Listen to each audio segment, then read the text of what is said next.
I don't know when the sleepwalking started. Maybe it was right after we moved in. Maybe it was always happening and I was too tired or too distracted to notice. I work from home. Claire commutes. Our rhythms are different, and she's always been a deep sleeper. The first night I saw her, I thought she was just getting up to pee.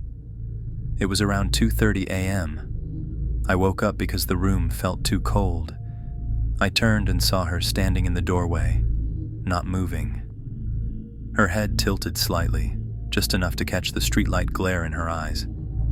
Her lips were moving, but I couldn't hear anything. "Claire?" I asked, sitting up. She didn't answer. "Hey, you okay?" Still nothing, just that faint whisper motion of her lips. I got up, walked over, and gently took her by the shoulders. Her skin was freezing. She blinked up at me slowly, and I led her back to bed. She curled up like nothing had happened. No memory of it in the morning. We laughed it off. Sort of. The second time, I was already awake, working on a deadline in the living room. It was past 3 a.m. I heard the bedroom door creak open behind me, followed by soft footsteps. Claire stood in the hallway again, facing the dark kitchen, whispering. "Claire," I whispered. No answer, just that slow mouth movement. I stood and approached carefully. When I reached her side, I looked into her face, and her eyes were open again, but not focused, like she was watching something I couldn't see. Then she turned and walked right past me, heading back into the bedroom. She didn't even flinch when I touched her arm. That night, I barely slept. Over the next few days, it kept happening. Always around 2:30 or 3 a.m., always the whispering. I started keeping a notebook next to the bed, jotting down times and anything I noticed. Her movements became more fluid, more like she was acting out some routine. Walk to the hallway, whisper. Sometimes she raised her hands like she was holding something invisible. She never remembered any of it.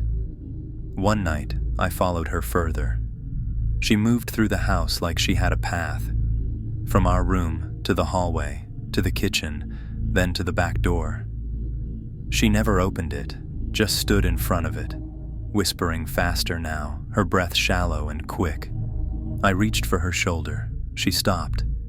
She turned to me, and for a split second, her face twisted into something wrong, like every muscle pulled tight all at once. Then, like flipping a switch, she slumped and let me guide her back to bed. I stayed up the rest of the night, staring at the ceiling, heart pounding. The next day, I bought a small voice recorder. If she was talking, I wanted to hear what she was saying. I set it on the nightstand before bed, and I prayed I wouldn't need to use it. I didn't tell Claire about the recorder. That night, she didn't move at all. No whispering, no hallway routine, just peaceful, steady breathing beside me. I figured maybe she was too tired. Maybe the stress from her job was easing up. But I couldn't shake the feeling that something was waiting, like whatever was happening just skipped a night to throw me off. The next night, I turned on the recorder before we went to bed and slid it beneath the pillow on my side. At 3:11 a.m., I woke up alone in bed. Claire wasn't in the room. I stumbled out of bed and found her in the living room. She was standing in front of the TV, which was turned off, her hand gently resting against the screen. Her lips moved. Faster now, more urgent. I didn't interrupt her. I just stood there, frozen, until she turned on her own and walked back to bed like nothing had happened. In the morning, she didn't say anything. She looked a little pale, a little tired, but not surprised or confused. I waited until she left for work to listen to the recording.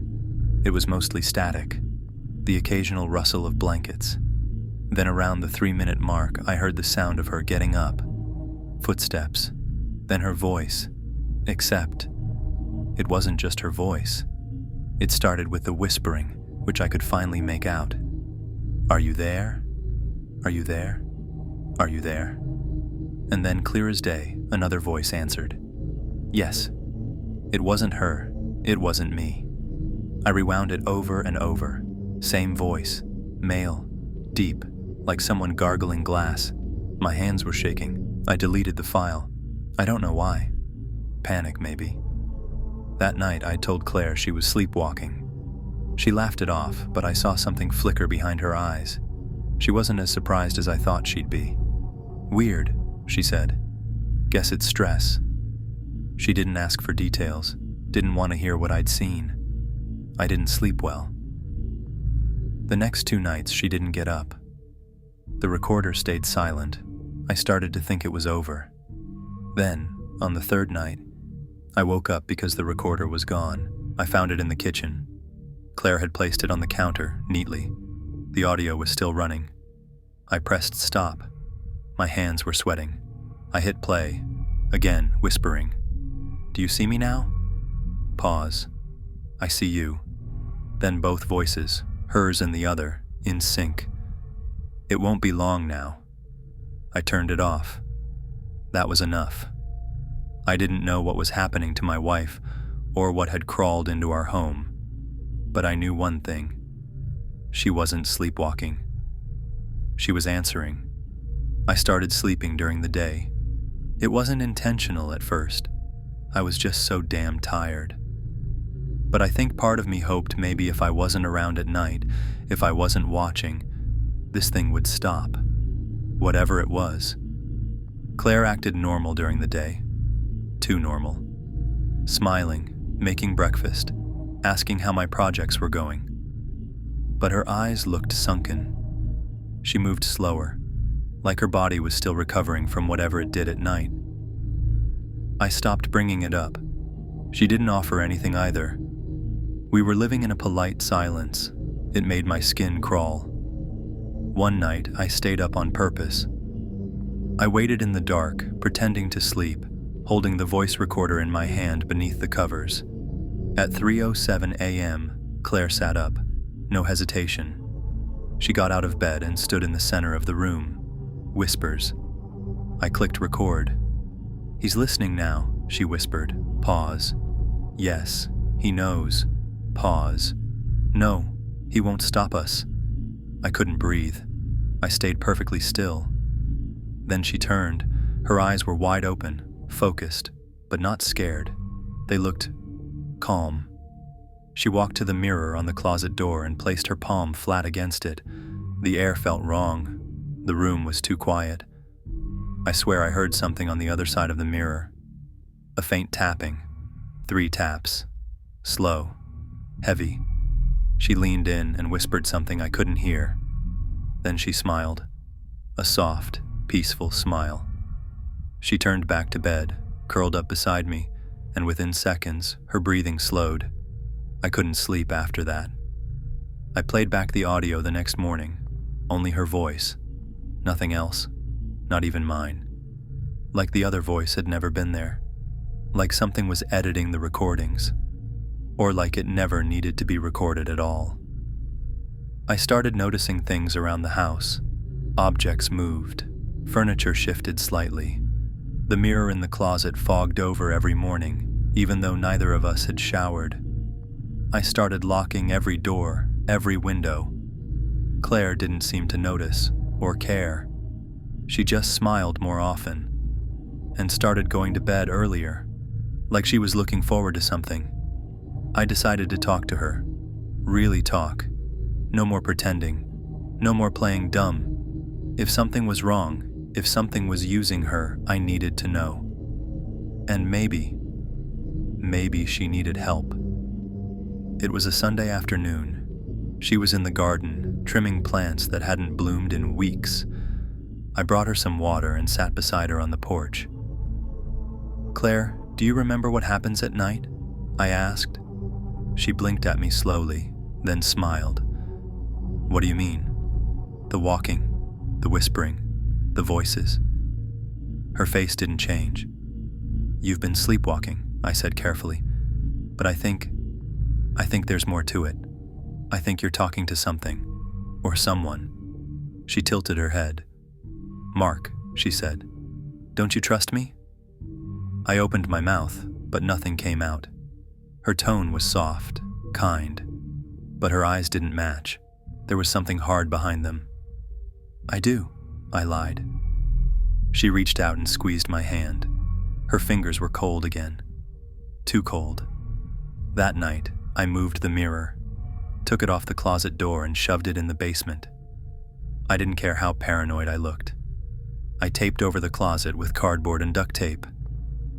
Claire didn't say anything, didn't ask why. She just stared at the space where the mirror had been and whispered under her breath. That night, she got up again, but this time, she didn't walk through the house. She stood in the same spot where the mirror had been and raised both hands, fingers spread wide, as if pressing against something that wasn't there. Then she screamed, loud, sharp, terrified. I ran to her, grabbed her shoulders, tried to wake her, and she shoved me.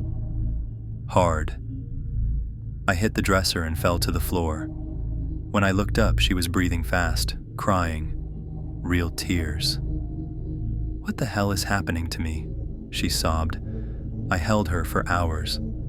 And for the first time since this started, she seemed scared. She told me she saw things in her dreams. A figure, made of shadow and glass. It waited for her every night behind the mirror. It didn't speak, not with words. It asked things from her, things she couldn't remember when she woke up. But every time she answered it, she felt lighter, like it was taking pieces of her, and she was letting it. We decided to leave. That morning, we packed bags, booked a hotel. I didn't care about our stuff, about work, any of it. Claire seemed fragile, like she was coming out of a fever dream. She kept repeating that she was sorry, that she didn't know what she had done. I told her it wasn't her fault, but I wasn't sure. As I was locking the front door behind us, she paused on the porch. "Do you hear that?" she asked. I didn't.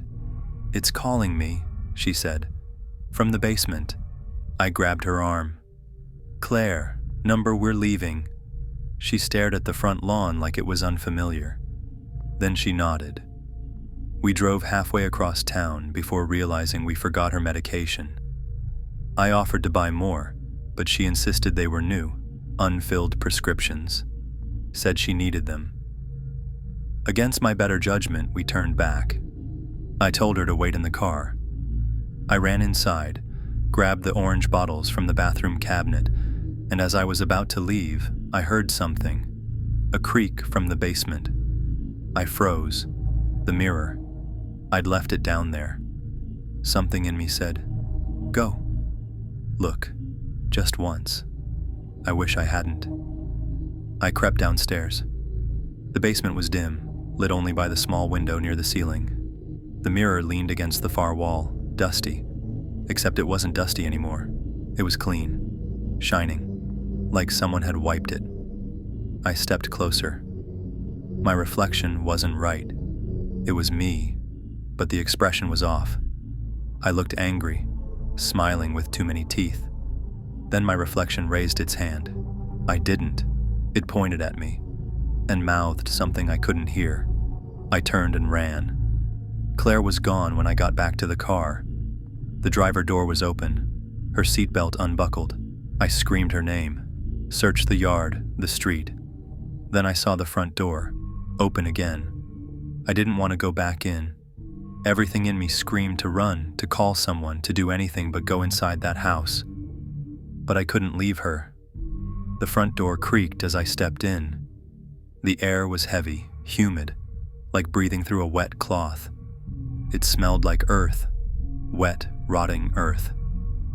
"Claire," I called. No answer. I checked every room. Nothing. The bed was still unmade. The bathroom light flickered once and went out.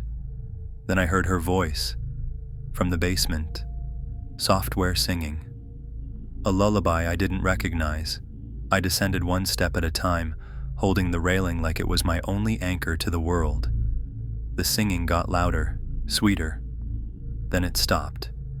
When I reached the bottom, the basement was completely dark. The small window had been covered with something thick, a blanket or tarp. I pulled out my phone and turned on the flashlight. Claire was standing in front of the mirror. It was mounted on the wall now, not leaning. Mounted. She turned slowly, smiling that same distant smile. "He's almost done," she whispered. "Claire, please, come with me." She shook her head. "You don't understand. He needed someone to see him, to hear him. Now I do." "Who is he?" I asked. She looked at the mirror. Her reflection was wrong again. It didn't move with her. It grinned when she didn't. "He's been here longer than us. Longer than anyone. Trapped." She reached for the mirror. "Claire, no." Her fingers touched the glass and it rippled, like water. Her reflection grabbed her wrist. I ran forward and pulled her back. Her body was ice cold. She screamed, but not in pain, in rage. "Let me go," she shrieked. "You don't get it. He chose me." I dragged her up the stairs. She fought every step, clawing at my arms. When we reached the front door, I kicked it open. Sunlight hit her face and she collapsed. She passed out in my arms. I drove us to the hotel and didn't look back. That night she slept like the dead. No whispers, no movements. But as I stared at the ceiling, one thought haunted me. What if we didn't leave him behind? It's been 3 days since we left. Claire hasn't sleepwalked once. No whispers, no mirror. She seems lighter, more like herself.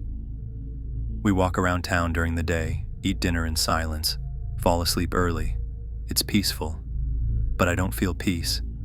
Every night, I wake up at exactly 3:07 a.m., wide awake, like a switch being flipped.